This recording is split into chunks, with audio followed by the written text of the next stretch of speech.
तो please electric वाहन पर ही जाइएगा, इलेक्ट्रिक वाहन को ही खरीदिएगा। और इन ड्राइवर्स की भी स्पेशल ट्रेनिंग की गई है। दिल्ली की जनता से सम्मान से बात करें, जब ये ऑटो में जाएं दिल्ली के लोगों के साथ बात करें तो दिल्ली के लोगों को महसूस हो कि एक बेहतरीन सेवा वो ले रहे हैं। इनका संयम, इनका धैर्य, इनका सम्मानजनक भाषा जहां इनका सम्मान अर्जित करेगी वहीं दिल्ली की जनता को भी सम्मानित करेगी। जी बहुत बहुत धन्यवाद। और अब मेरा अनुरोध दिल्ली के आदरणीय मुख्यमंत्री महोदय से कि इस अवसर पर हम सबको, मीडिया को संबोधित करेंगे। आदरणीय मुख्यमंत्री महोदय, एक बड़ा कदम दिल्ली सरकार का आज, और दिल्ली सरकार ने एक बड़ा कदम ये लिया है। अब मेरा अनुरोध आदरणीय मुख्यमंत्री महोदय से वो प्रेस ब्रीफिंग और हम सबको संबोधित करें। आदरणीय मुख्यमंत्री महोदय। आज यहाँ पे आए हुए सभी भाइयों, बहनों, माताओं, बुजुर्गों, सब लोगों को मेरा नमस्कार। आज दिल्ली के लिए, दिल्ली वासियों के लिए बहुत अच्छा दिन है कि पहली बार दिल्ली में इलेक्ट्रिक ऑटो शुरू होने जा रहे हैं। आप ये देख रहे हो कि नीले रंग के ये सारे ऑटो जिनको अभी झंडी, हरी झंडी दिखाई गई, ये सारे आज से दिल्ली की सड़कों पे चलने चालू होंगे। प्रदूषण को देखते हुए धीरे धीरे हम सभी व्हीकल्स को इलेक्ट्रिक व्हीकल्स की तरफ ले जा रहे हैं। उसी श्रृंखला में दिल्ली में अब ऑटो, सड़कों के ऊपर इलेक्ट्रिक ऑटो चलने चालू होंगे। अभी जिन जिन कुछ एक सिंबॉलिक तौर पे कुछ ऑटो वाले भाइयों को, बहनों को उनके कागज़ सौंपे गए। आपको देखना चाहिए था कितनी खुशी थी उनके सबके चेहरे पे, इतने खुश थे सब लोग। तो एक तरफ कई सारे लोगों को रोज़गार मिल रहा है। आज 3,500, 4,000 का लगभग अभी रिलीज़ किया है कोटा, 3,500 लोगों को LOI जारी हो चुके हैं। तो ये 3,500 लोग दिल्ली की सड़कों के ऊपर ई ऑटो चलाएंगे तो 3,500 परिवारों को रोज़गार भी मिलेगा और दूसरी तरफ ई ऑटो दिल्ली की सड़कों पे चलेंगे। तो मैं इन सभी भाइयों को बधाई देना चाहता हूँ। इन 3,500 में लगभग 500 महिलाएं हैं। मुझे लगता है ये एक तरह से बड़ी गर्व की बात है कि हमारी महिलाएं भी ऑटो चला रही हैं, अपने परिवार को पालेंगी। मेरे मन में एक डाउट था कि क्या महिलाएं ऑटो चलाएंगी तो उनकी सेफ्टी को लेके इश्यूज़ तो नहीं हो सकते। तो अभी सुनीता चौधरी जी हैं, जो ऑटो ड्राइवर है, उनसे मैं बात कर रहा था। वो 2003 से ऑटो चला रही हैं, उनको लगभग 19 साल हो गए ऑटो चलाते। बोले कि ऐसा कुछ भी नहीं है, बिल्कुल सेफ़ है, कोई दिक्कत नहीं है। तो बहुत अच्छी बात है। मैं सभी बहनों को भी बहुत बहुत बधाई देता हूं जो ई ऑटो जिन लोगों को आज मिले हैं। तो मुझे लगता है हम सब लोगों के लिए गर्व का दिन है। ईवी पॉलिसी जो दिल्ली सरकार ने बनाई है, ये ईवी पॉलिसी बहुत ही शानदार पॉलिसी है।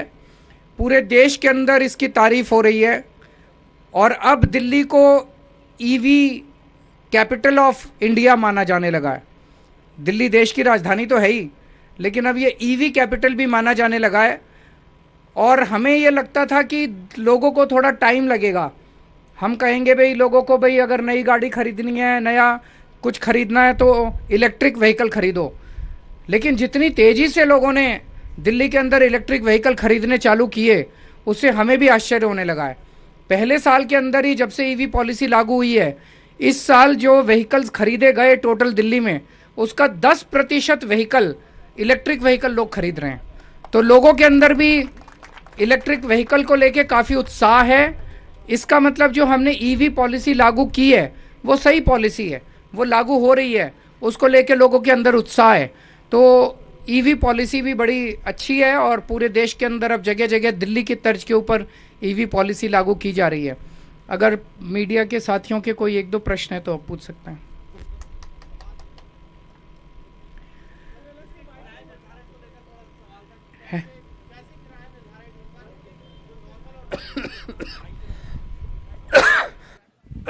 इनका किराया कैसे निर्धारित होगा? सेम किराया रहेगा जो दूसरों का है। सेम किराया होगा, दोनों में फर्क नहीं होगा। नहीं, इन पे जनता को भी थोड़ा सा फायदा मिलना चाहिए ना। इन लोगों को भी 50 पैसे मिलेगा तो फिर जनता को थोड़ा सा क्या फायदा मिल सकता है। अब इनको शुरू करने देते हैं, फिर उसको एग्जामिन कर लेंगे। सर, सरकार किस तरह से सपोर्ट कर रही है इसको? बता रहे थे कि लोन जो है वो भी सरकार वो सारा करा रही बता है दो, और सब्सिडी लोन इंटरेस्ट में कितना भी कुछ कितना। रियायत दे रही है। तो इसमें सिंगल विंडो सिस्टम हमने पूरा तैयार किया, पूरा पोर्टल तैयार किया, सॉफ्टवेयर तैयार किया, CSL के साथ पार्टनरशिप किया है। तो बेसिक उसका पर्पज़ ये था कि जैसे हमने पिछली बार भी, आपको याद हो 2-3 साल पहले जब हमने 10,000 परमिट्स इशू किए थे, तो उसमें कुछ वहाँ से जो हमने सीखा, तो इस बार अगर किसी भी ऑटो ड्राइवर भाई को या बहन को अगर वो एप्लीकेशन सबमिट करना है, लोन लेना है, ख़रीदना है, सिर्फ उस पोर्टल में जाके रजिस्टर करना है और लोन की भी जो पूरी फॉर्मेलिटीज़ हैं वो उसके थ्रू, पोर्टल के थ्रू ही है। तो बेसिक पर्पज़ ये था दिल्ली सरकार का, क्योंकि माननीय CM साहब का हमेशा ये एक ही बात कही है उन्होंने हमेशा, कि जो भी आप करो आम आदमी को नज़र में रख के करें ताकि उसको कहीं भी जाने की आवश्यकता ना हो। सब्सिडी कितनी दे रहे, वो सब्सिडी कितनी दे रहे और इंटरेस्ट में कितना? एक मिनट। सब्सिडी 30,000 रुपीज़ सब्सिडी है हर एक ऑटो पे, और 5% का अगर वो लोन लेते हैं तो उसमें भी छूट है। 5% की इंटरेस्ट सर- सब्सिडी है सर, ये- और 30,000 अपफ्रंट है। अपफ्रंट। सर, क्या इनके लिए अलग से कोई चार्जिंग पॉइंट बनाए गए हैं या फिर कहीं पर भी चार्ज कर सकते हैं? पूरी दिल्ली में अगर आप इलेक्ट्रिक व्हीकल पॉलिसी का भी देखें तो हमारा गोल है कि 3 किलोमीटर के रेडियस में एक चार्जिंग पॉइंट ज़रूर मिले। इसमें हमने डिस्कॉम्स के साथ भी पार्टनरशिप किया है। सबसे सस्ता आज के दिन अगर चार्जिंग पॉइंट आप अगर इंस्टॉल कर सकते हैं तो वो दिल्ली है। मात्र 2,000 रुपये दे के आप वो चार्जिंग पॉइंट चार्जर लगा सकते हैं। 6,000 रुपये की सब्सिडी पहले 30,000 रिक्वेस्ट पे वो दिल्ली सरकार दे रही है। तो उसके हिसाब से अगर पूरे देश में सबसे सस्ता आज के दिन अगर चार्जर आप लगा सकते हैं, इंस्टॉल कर सकते हैं, तो वो दिल्ली है। अपने आप घर में भी चार्जिंग इसकी कर सकते हैं। इसके साथ साथ जितने भी DMRC के स्टेशंस हैं उनसे भी लगातार हमारी बात चल रही है, वहाँ पर भी हम इनको चार्ज करने की फैसिलिटी प्रोवाइड करेंगे। दिल्ली सरकार का जो हमने टेंडर किया था 300 इलेक्ट्रिक चार्जिंग स्टेशंस का, वो भी हमारा कामयाब हो गया है। उसका भी काम बहुत जल्दी चालू हो जाएगा। आज की डेट में ये हाँ सर, आज के दिन सर ये आप किसी भी चार्जर पे घर पे भी आप चार्जिंग इसकी कर सकते घर पे हैं। भी कर सकते हो। महिलाएं भी इसमें हैं काफी, आपने बताया महिलाएं ड्राइवर्स में, तो क्या ट्रेनिंग भी दी गई है क्या इन ड्राइवर्स को, और कितना बड़ी ये उपलब्धि है? देखिए, ऑटो तो महिलाएं काफ़ी टाइम से चला रही हैं। कुछ महिलाएं जो टैक्सी चला रही थी, उनकी भी जब इन्होंने देखा कि हम परमिट्स दे रहे हैं इलेक्ट्रिक ऑटोज़ के, तो उनकी भी काफ़ी रुचि उसमें दिखाई दी, तो वो भी उसमें शिफ्ट किए हैं। बड़ी अच्छा आइडिया, इसको सोच सकते हैं जी। कि इनको ट्रेनिंग दी जा सकती है। वो तो सभी जितने भी हमारे पब्लिक ट्रांसपोर्ट व्हीकल्स हैं उसमें GPS मैंडेटरी है, मैंडेटरी है। और हमारे जो कमांड सेंटर है यूनिफाइड, वहाँ से हम इनको मॉनिटर भी कर सकते हैं। आपने जो ये कहा अभी, मैं ये भी सर बताना चाहूँगा कि महिलाओं को सर बढ़ावा देने के लिए, ताकि वो उनको रोज़गार मिले सर, उसमें हमने कमर्शियल व्हीकल चलाने के लिए जो महिलाओं को मोटर व्हीकल लाइसेंस लेना पड़ता था, उसकी जो फ़ीस है लगभग 15,000 रुपये की फ़ीस, जहाँ से भी अगर वो ट्रेनिंग लेती हैं वो भी हमने माफ़ कर दिया, और उसकी वो फ़ीस जो है वो दिल्ली सरकार आगे से दिया करेगी। फिर दोबारा महिलाओं को बढ़ावा देने के लिए अगर आप DTC या क्लस्टर की बस अगर चलाना चाहते थे तो पहले उसमें 3 साल का एक्सपीरियंस मांगते थे। वो 3 साल का एक्सपीरियंस भी हमने हटा दिया है। अब सिर्फ 1 महीने का, जिस भी महिला के पास अगर हैवी लाइसेंस है, वो 1 महीने की ट्रेनिंग करके, दिल्ली सरकार की जो ट्रेनिंग इंस्टीट्यूट है उसमें ट्रेनिंग करके, वो 3 साल उसको वेट करने की ज़रूरत नहीं है। हाइट की जो रिस्ट्रिक्शन थी उसको भी हमने कम कर दिया है। तो हम चाहते हैं कि ज़्यादा से ज़्यादा महिलाएं दिल्ली की सड़कों पे वाहन चलाएं। चौधरी हैं ये, एक बार स्टेज पे आ जाओ आप।